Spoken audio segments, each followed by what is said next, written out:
If you're someone who dealt with childhood bullying and you deal with self-esteem issues and emotional turmoil as an adult, this video is for you. My name is Crystal Turner. I'm a psychiatric nurse practitioner who's going holistic because I know to be whole is to be healed. And I really wanted to take an opportunity to talk about certain emotional baggage that we can carry that is really coming from a place of trauma, and we don't look at it as trauma. And bullying is one of those things. Bullying is a type of trauma that I would categorize under complex trauma. Complex trauma is a type of trauma where it may not be those massive experiences of trauma like having been raped, almost losing your life, being part of a natural disaster. It's not that type of an event that threatens your safety, but it is a type of event that threatens your emotional safety, where you don't feel safe. Complex trauma is that, and it is also when you've experienced these types of situations repeatedly and over a period of time. Most people who've dealt with bullying, they have dealt with it for a period of time, and it tends to be a repeated thing when they go into those social environments. And one of the most common places that a child will experience this type of bullying is in their school, where they have to go every day. So why is this an issue? Well, when we're talking about trauma, and especially complex trauma, we're talking about someone whose sense of safety has been threatened. And when we talk about someone who's dealing with bullying, we're really talking about their social interactions. And as a young person, your social interactions are very important. If you think about from indigenous times, people usually come from a community, a tribe of people. So it is very natural to want to feel a sense of community and connection. So why is this so challenging? It is because, again, we want to be accepted. We want to have social interactions. To have a threatened sense of belonging is important when you're at that age where this is important to develop. It's part of that psychosocial development that we all need. And in addition to that, when we are in spaces where you can be bullied or shunned or ridiculed, it's usually something very particular about you that is being pinpointed that can cause you to look at yourself and start to believe that there's something wrong with that. That tends to be what happens to the child, and that can very well go into your adult years, because it's that self-concept that you are developing and believing based on the experiences that you have in those foundational years, which is in those young childhood years. And so know that you may tend to have this experience of having a low self-concept, feeling that you won't be accepted, feeling that other people won't like you or won't embrace you. Those are patterns that many people can have when you've come from experiences of dealing with bullying and not having had a good support system around it, and also not having the opportunity to really process and overcome those things. Also, the anxiety that you may carry when it comes to being social could also be heightened. When you think of, if you're someone who dealt with bullying as a child, it may have been a situation where you had anxiety before you started school, or before you were going into that environment where you dealt with more bullying. And that could look like having an upset stomach. That could look like having sweaty palms or a racing heart. Really feeling, restless can be the experiences that you have as an adult. Even if you're going to social gatherings where it should be something positive, or like a nice social outing, you could really still take these emotions that you had from younger experiences, because there could be a fear of being rejected. There could be a fear that you will be bullied or be in that type of atmosphere again where you don't feel emotionally safe. So these are some aspects that people have. Also, third would be dealing with some depression. It is very, research shows there is a higher connection with people who've dealt with bullying to experience depression as an adult. Because oftentimes you could still be reflecting on those experiences from the past and really evaluating yourself based on that perception of you from the past. Oftentimes we carry and we hold on to perceptions of who we were in our younger years. Some people have a better perception and they have positive experiences, and other people have perceptions of self that weren't so good. To reflect on the past and, regret situations that happened, or think about things that made you feel bad or maybe humiliated you or made you feel unworthy, can really impact how you feel emotionally in the present moment. I know you may have heard the term that reflecting on the past causes depression, and thinking on the future can cause anxiety.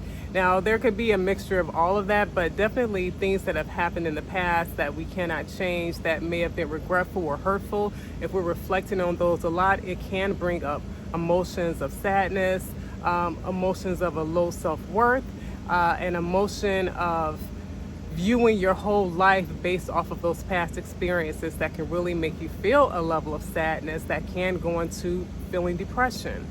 So depression, increased anxiety in social environments, low self-esteem. These are some very common ways that people who've dealt with childhood bullying and the trauma of that, who haven't had a chance to heal from that, can really carry those emotions into their adult life.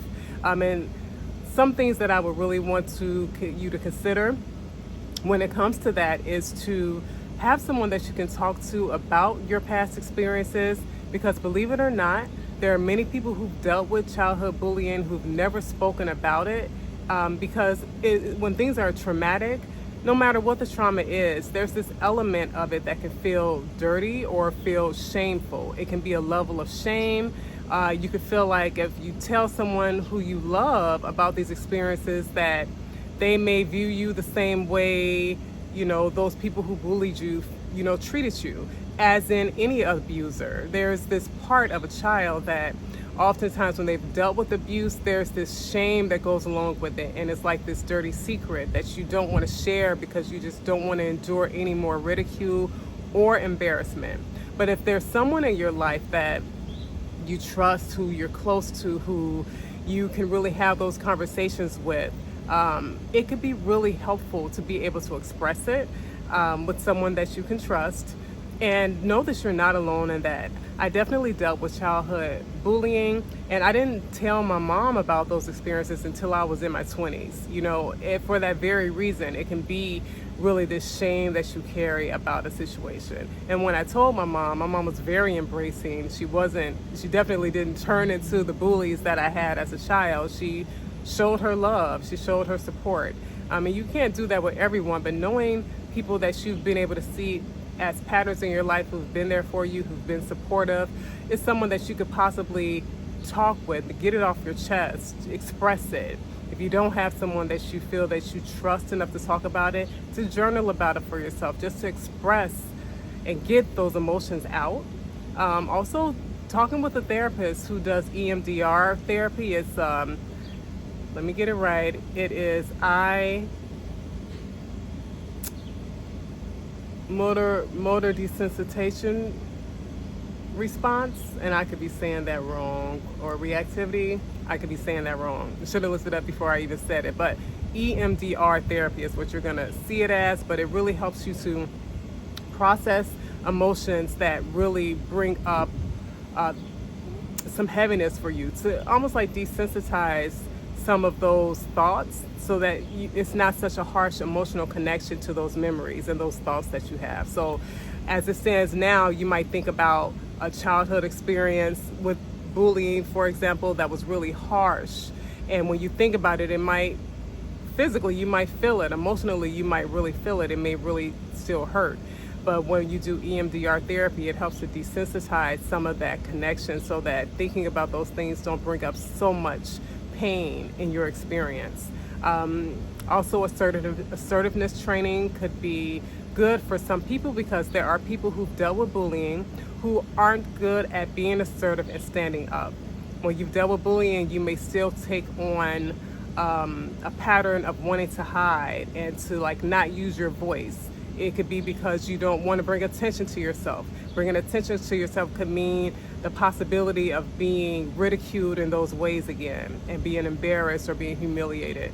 So assertiveness training is a way to be able to practice assertively speaking up for yourself, because there's one end of the spectrum where you won't speak up for yourself and you kind of hide.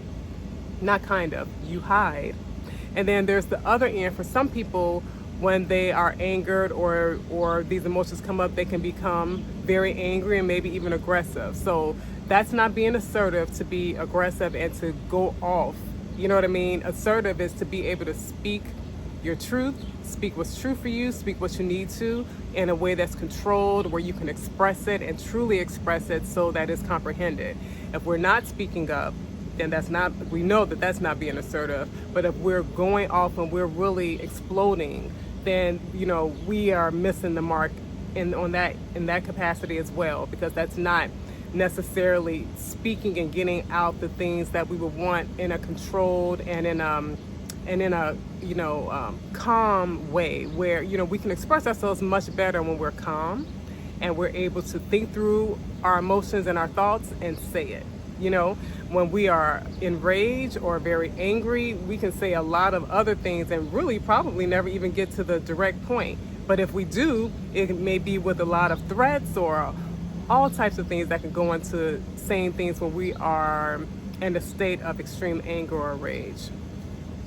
So these are some things to keep in mind if you have been someone who's experienced bullying. If you are someone who has a loved one who has, it can help to give you understanding to support them. But if you're someone who has experienced it, know that you are not the vision of the person who bullied you or who had a vision of you. You're able to create the vision of yourself, the person you saw yourself as before anyone came and changed that dynamic for you. As a child, we are vulnerable, and that's just how it is, So I don't even take it as it being your fault that those experiences were yours. But what I will say is that now, at this point, it is your responsibility, and it's our responsibility to start to do the work to expand from that limited perception and that erroneous perception that someone gave you, that you've held on to for so long. Thank you for watching. I would ask that if this video helps, to like this video, subscribe to this channel, and also share this video with someone who you think it could help. All right, and I'll see you all next week. Have a good one. Bye.